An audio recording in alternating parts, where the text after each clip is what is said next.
जय जय श्री राधे श्याम, जय जय श्री राधे कृष्णा। आप सभी को हमारा हृदय से प्रणाम।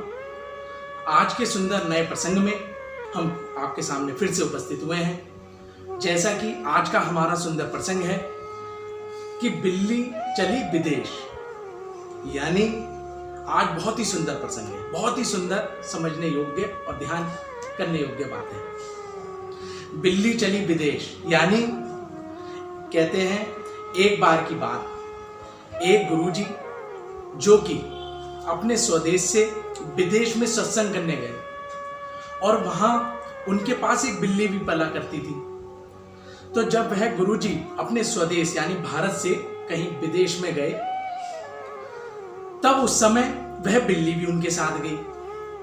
और उसमें क्या हुआ, बोले और बिल्लियों ने भी देखा, बोले अरे देखो उसके कितने सुंदर भाग, ये तो वहां जा रही है।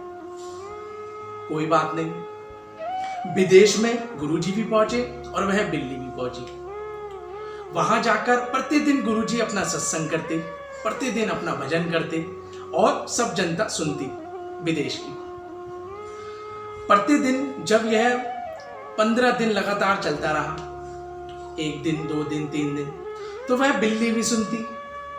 लेकिन परिणाम यह हुआ कि जब गुरुजी सत्संग करते, तब उस समय वह बिल्ली हमेशा एक चूहा जो कि प्रतिदिन उन गुरुजी की व्यासपीठ के नीचे आके बैठ जाता, प्रतिदिन कोई खाने की व्यवस्था होगी या जो भी जिस तरीके की काम हो, तो वह चूहा हमेशा आके बैठ जाता।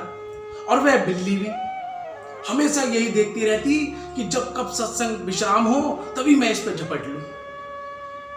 फिर एक नियम, फिर 1 दिन, फिर 2 दिन, फिर 3 दिन, ऐसे करके उसने 15 दिन यही गुजार दिए।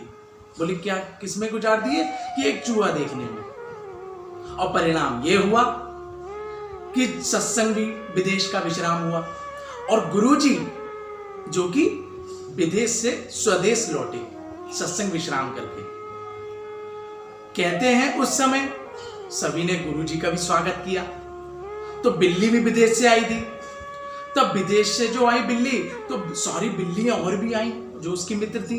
उन्होंने सबसे सारी बिल्लियों ने उस बिल्ली से पूछा, बोले बहन तुम तो वहां रह के आई हो विदेश, तो तुमने कुछ नया तो कुछ ना कुछ सीखा होगा, कुछ तो नया बताओ वहां की। जब तुम विदेश होके आई हो, हम तो जा नहीं पाए, तुम्हारा सौभाग्य है, तो तुमने तो कुछ ना कुछ नया सीख के आई होगी, तो बताओ जरूर हमें भी। तो उस बिल्ली ने क्या बताया? बिल्ली ने कहा हाँ बहन मैं सीख के तो आई। बोले क्या? बोले प्रतिदिन सत्संग के समय एक गुरुजी की व्यासपीठ के नीचे एक चूहा बैठ जाता और मेरा ध्यान वहीं जाता। बोले अच्छा बहन और? बोले बस मैं तो उसे ही निहारती रहती, कब सत्संग विश्राम हो तुरंत मैं उसे झपट लूं। बोले चल और तो बता। बोले बस मैं तो उसी पे ध्यान केंद्रित किया। बोले उसी पे किया? बोले और कुछ नहीं देखा? बोले ना जी।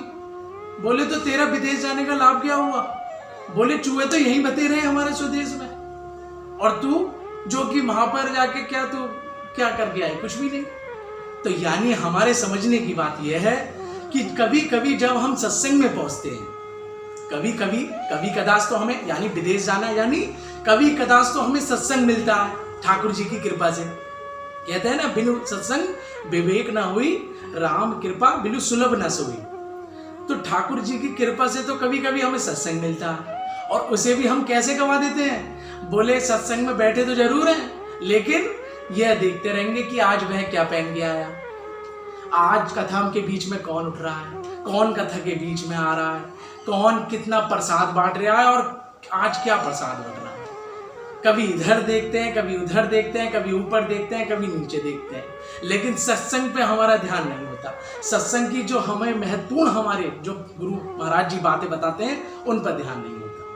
तो आज हमारा यही प्रसंग था कि बिल्ली चली विदेश, यानी बिल्ली की तरह ऐसा स्वभाव ना बन जाए कि हम सत्संग में तो गए लेकिन वहां से कुछ कमा कर नहीं लाए, कुछ अपने अंदर हृदय में बिठा कर नहीं लाए, तो हमसे ये अपराध बन जाता है। और इस अपराध का कारण यह होता है कि हमें ना तो हम संसार की तरफ रह पाते और ना हम ठाकुर जी की तरफ। तो इस बात का ध्यान रखिएगा। जय जय श्री राधे, जय जय श्री राधे श्याम।